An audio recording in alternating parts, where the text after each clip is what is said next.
To Jesus I surrender, all to Him I freely give. I will ever love and trust Him in His presence daily. I surrender all. I surrender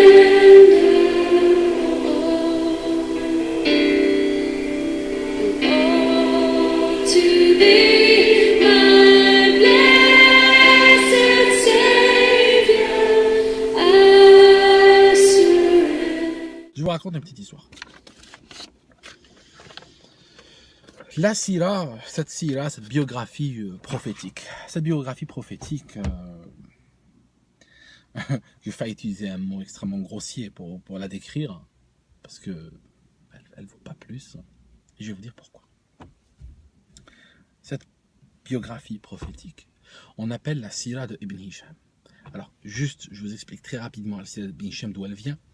La sira de Ibn Hisham vient de la sira de Ibn Ishaq.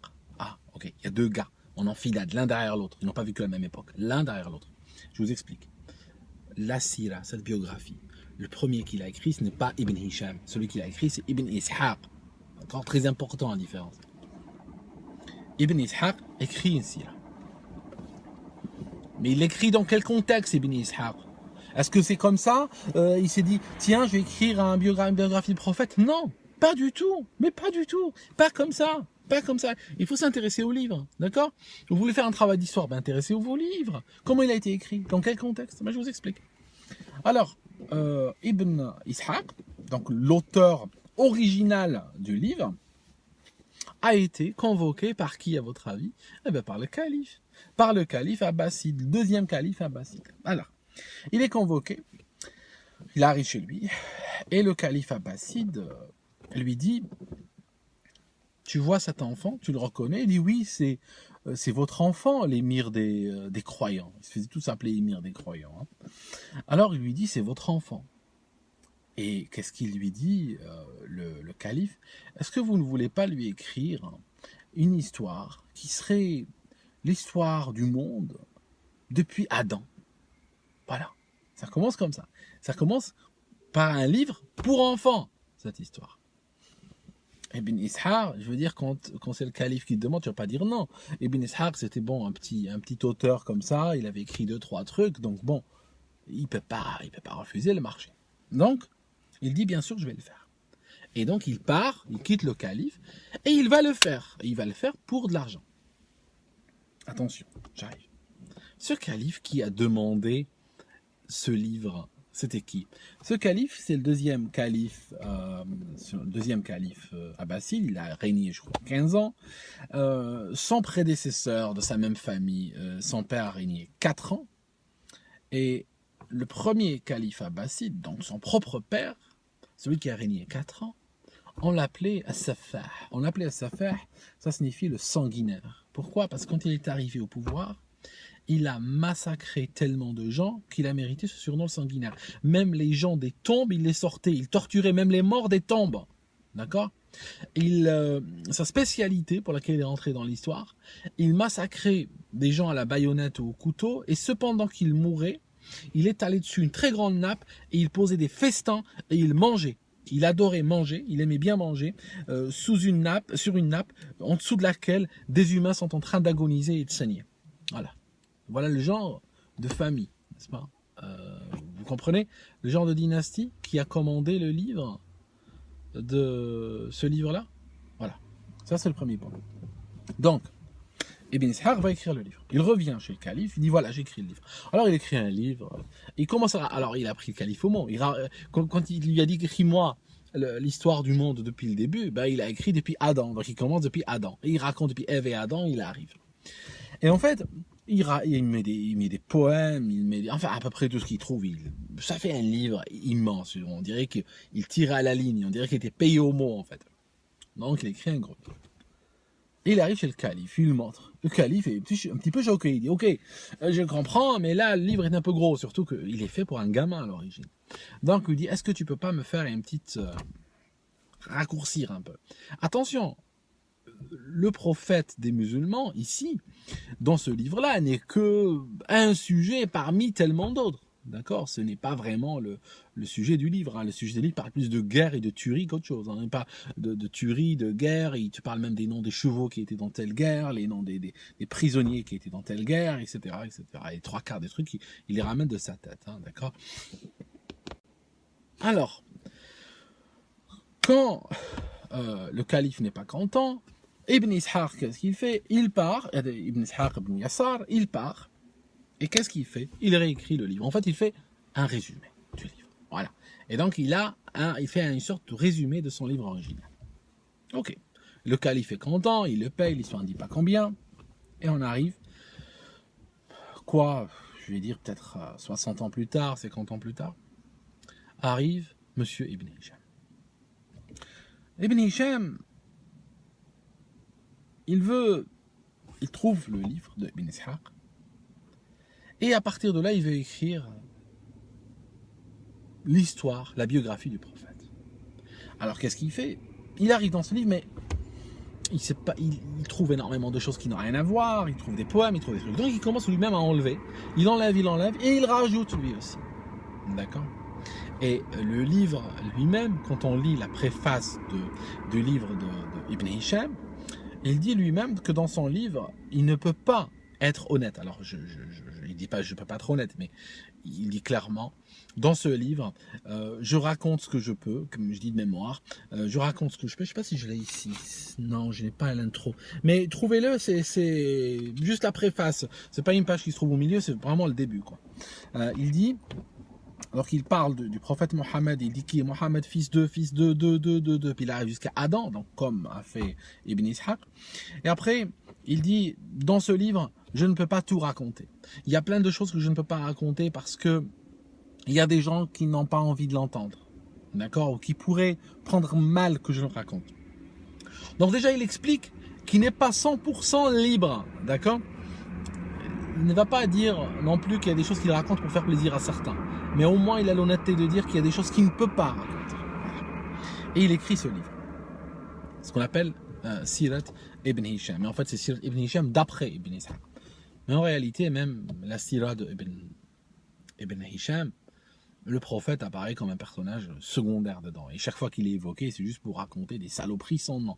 Il n'y a que des musulmans qui ne lisent pas, hein, qui viennent de la nation illettrée, comme dit Bukhari, qui ne lisent pas pour donner le moins de crédit à ce tas de... Hein, d'accord. Ok.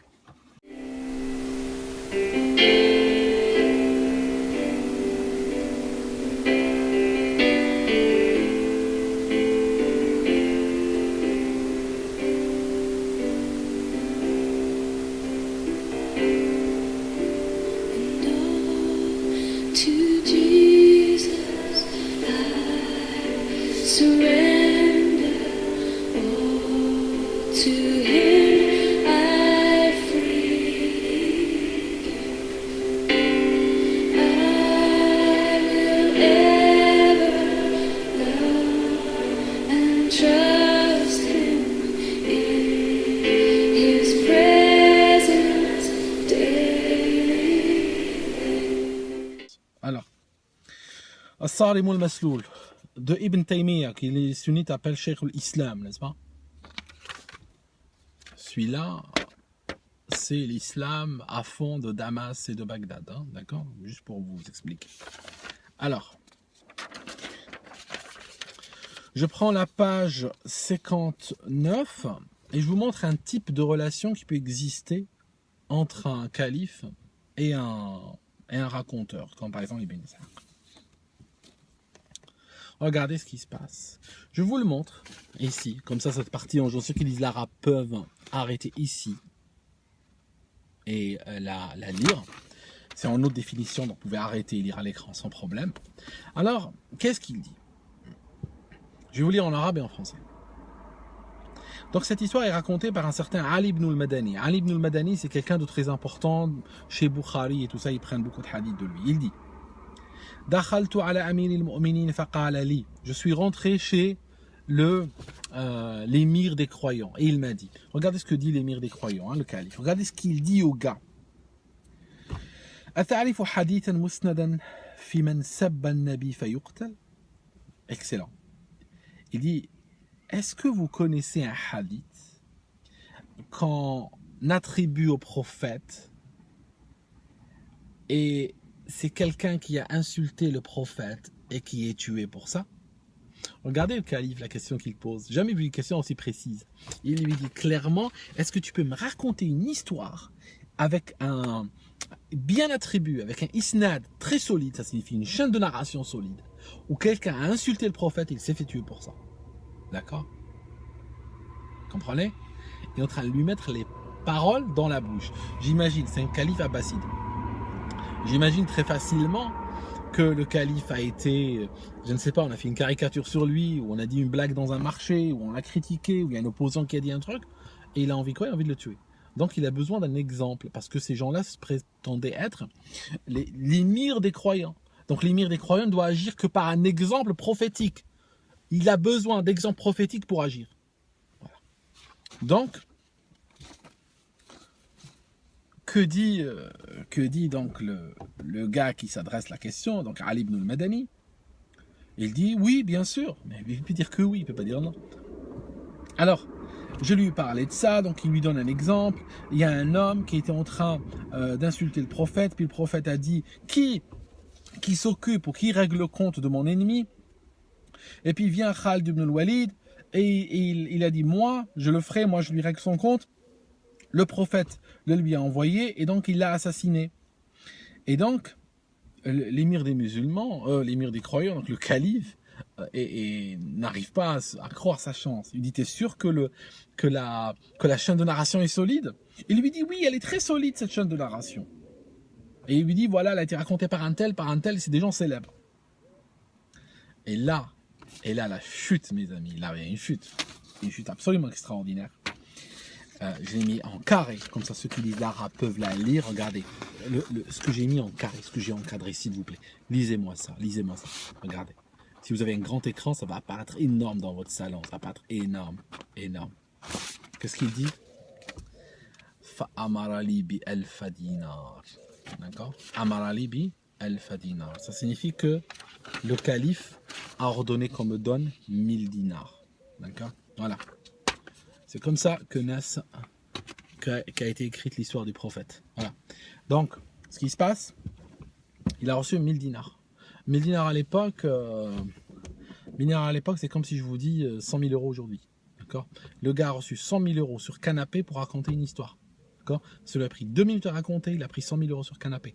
Il a raconté exactement ce que En fait, il n'a pas raconté, il a paraphrasé, il a raconté ce que le calife a raconté au début. Parce que c'est le calife qui dit: est-ce que tu connais un cas précis, documenté, que quelqu'un a insulté le prophète, que le prophète le tue? Et qu'est-ce qui se passe? L'autre dit oui, il lui raconte exactement, il lui resserre exactement ce qu'il lui a dit. Et après, qu'est-ce qui se passe? Il reçoit pour ça 100 000 euros. D'accord? Alors maintenant, je vous mets juste du point de vue de l'historien. Pas religion, oubliez la religion. Point de vue de l'historien, quand tu regardes et que tu vois que les témoins qui rapportent un certain nombre d'histoires ont été payés des sommes aussi astronomiques par des hommes politiques. Un homme politique, connu pour sa violence, paye un témoin 100 000 euros pour raconter une histoire.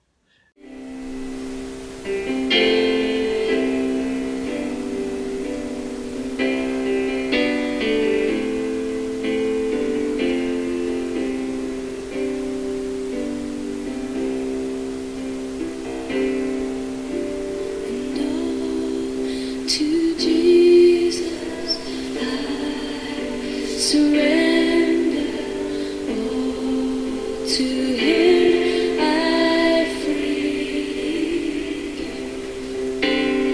I will ever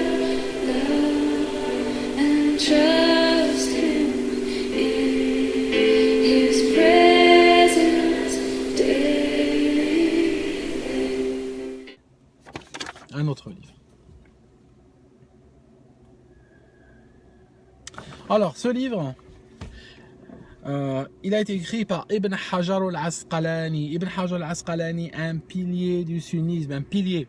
C'est lui qui a, à qui on doit l'explication, l'exégète, enfin l'exégète, mais l'explication du livre de Bukhari, Sahih al-Bukhari, Fath al-Bari, qui est un livre très important, qui explique sur énormément de tomes Sahih al-Bukhari, a été écrit par Ibn Hajar al-Asqalani. Ce livre-là est une encyclopédie des Mudallissines. Alors le Mudallissines, c'était les fabricants d'histoires, les menteurs en quelque sorte. C'est des menteurs, ce sont des gens qui racontent des histoires, qui racontent des hadiths sur le prophète, de gens soit qui ne les ont pas racontés, ça signifie il est que le seul à qui cette personne qui a parlé à plein de monde a raconté cette histoire, d'accord, donc on soupçonne qu'il l'a inventé, ou bien il raconte des histoires basées sur des inconnus qu'on ne connaît pas, ou bien des histoires qu'il a repris chez des gens qui sont connus comme étant des gens de mauvaise vie, des gens pas bien, des criminels, des menteurs, vous comprenez ce que je veux dire? C'est des gens qu'on accuse de fabriquer des histoires, d'accord? Ils fabriquent des histoires sur qui? Sur le prophète, hein, c'est très spécifique. Ibn Hajar, il a classé les gens en 5. Il a classé cette catégorie de menteurs spéciaux en 5 cases, en 5 positions, 5 grades. Le premier niveau est, on va dire, le moins grave, mais déjà être dans ce niveau-là, c'est déjà pas bien. C'est ceux qui sont rarement accusés de ça, ou que rarement on les a pris en flagrant délit de faire ce genre de choses, d'inventer des histoires et de les assigner à des gens qui les ont jamais dites. Le niveau 2, il dit probable. Le mensonge chez eux est probable. Le troisième, ils disent parmi ceux qui mentaient le plus. Le quatrième, il dit tout le monde est d'accord, il y a un consensus sur le fait qu'on n'utilise jamais leur hadith. D'accord? Je vous dis en résumé. Et le cinquième, c'est les pires. D'accord? Donc si je vais à la page, alors je vais à la page 46. 46. Donc les menteurs sont classés de catégorie 1 à 5. 5 étant la plus grave. Dans la quatrième catégorie, il y a 12 personnes, dont Mohammed ibn Ishaq ibn Yassar. Vous voyez? Mohammed ibn Ishaq ibn Yassar. C'est Ibn Ishaq, celui qui a écrit la Sira. C'était un réputé raconteur de conneries. D'accord? C'est réputé, le gars. C'est pas moi qui le dis, Ibn Hajar. Ibn Hajar al-Asqalani. Hujja Ibn Hajar al-Asqalani. C'est quelqu'un que je peux utiliser comme preuve dans cette discussion avec des musulmans. D'accord? Il dit que c'était un mudallis de 4e catégorie. Poids lourd, le mec. Poids lourd. Au-delà de ça, je ne sais pas ce qu'il y a. Malik ibn Anas, fondateur de l'école malikite. Donc, pardon du peu. C'est pas le premier venu quand même, Malik ibn Anas. Vous savez comment il est décrit? Malik ibn Anas, comment il décrit Ibn Ishaq? فقال مالك انظروا إلى دجال من الدجاجلة. C'est un dajjal parmi les dajjal. D'accord? Et Malik était tellement fâché qu'il a utilisé le pluriel dajajila, d'accord, pour dajjal. Donc il a créé ce pluriel qui n'existe pas en arabe en fait, dajajila. Le pluriel de dajjal en arabe n'est pas dajajila. Et en fait, Ibn Mandour, dans son encyclopédie de l'arabe, a retenu, il a dit qu'il n'y a que Malik, quand il a parlé de Ibn Ishaq, à avoir utilisé le pluriel sous cette forme-là, le pluriel de Dajjal. C'est rentrer dans l'encyclopédie de l'arabe, cette phrase, cette sortie. Voilà comment on peut arriver dans une encyclopédie parfois. Alors, donc, qu'est-ce qu'on dit de lui encore?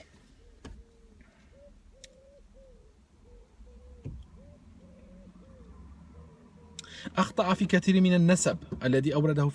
s'est trompé énormément dans les arbres généalogiques, parce qu'il décrivait dans les histoires des gens, il parlait un tel était le fils d'un tel, le fils d'un tel. D'ailleurs pour le prophète Mohammed, il va dire fils d'un tel jusqu'à Adam et Ève, et ils disent qu'il s'est trompé énormément dans ces arbres généalogiques. Donc c'était fantaisiste. D'accord? Alors je vous dis en arabe et en français encore. كان يحمل عن اليهود والنصارى ويسميهم في كتبه أهل العلم الأول. il prenait, il pompait, yahmilo, il pompait directement, il plagiait chez les juifs et les chrétiens, d'accord, qu'il appelait les gens du premier savoir. Ok,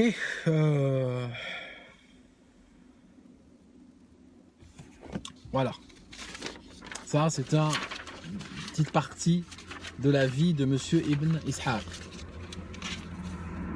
En tout cas, en plus voilà, on a qui est critiqué par qui? Donc, il est critiqué par Ibn Taymiyyah, d'accord? Ce Ibn Ishaq qui a écrit la première biographie du prophète est critiqué par Ibn Taymiyyah. Juste pour ceux qui suivent Ibn Taymiyyah, que moi je leur donne une source à laquelle ils font confiance.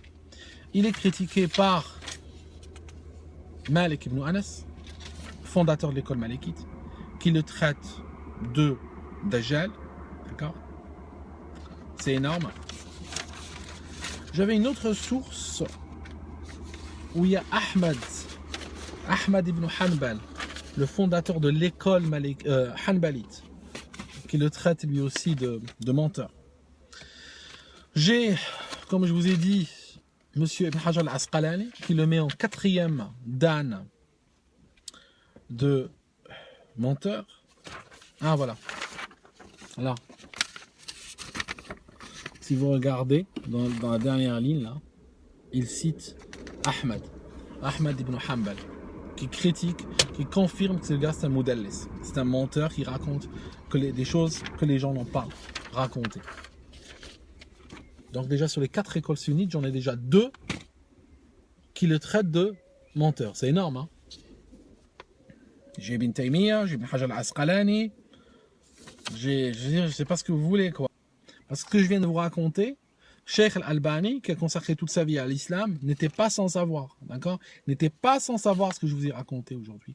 N'était pas sans savoir que ce petit connard de Ibn Ishaq était un menteur, qu'il racontait des saloperies toute sa vie. D'accord? Les musulmans, j'aimerais que vous me disiez comment vous faites pour trouver par exemple que Charlie Hebdo sont des salauds et tout ça parce qu'ils font des dessins du prophète.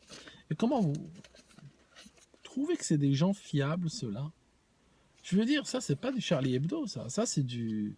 Ça franchement, je ne sais pas comment vous arrivez à accepter des paroles comme ça. Et vous les... Et en citant ces gens, en les rendant...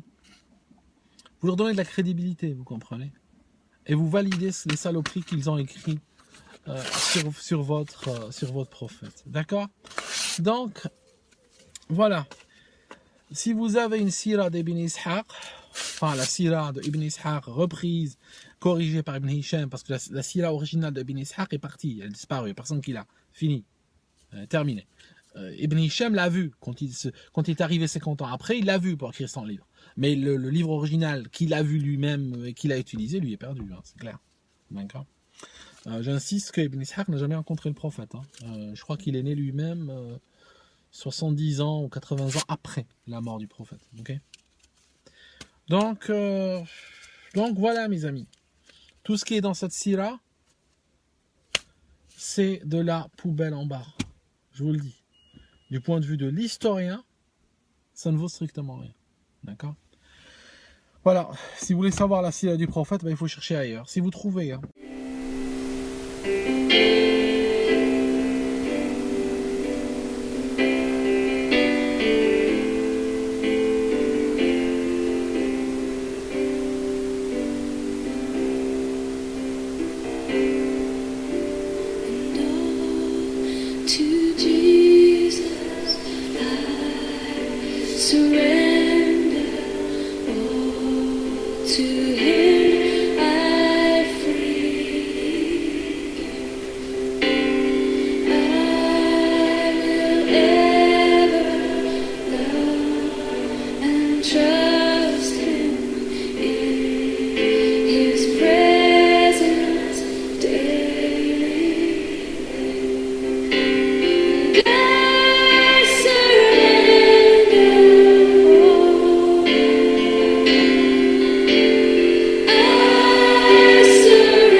believe.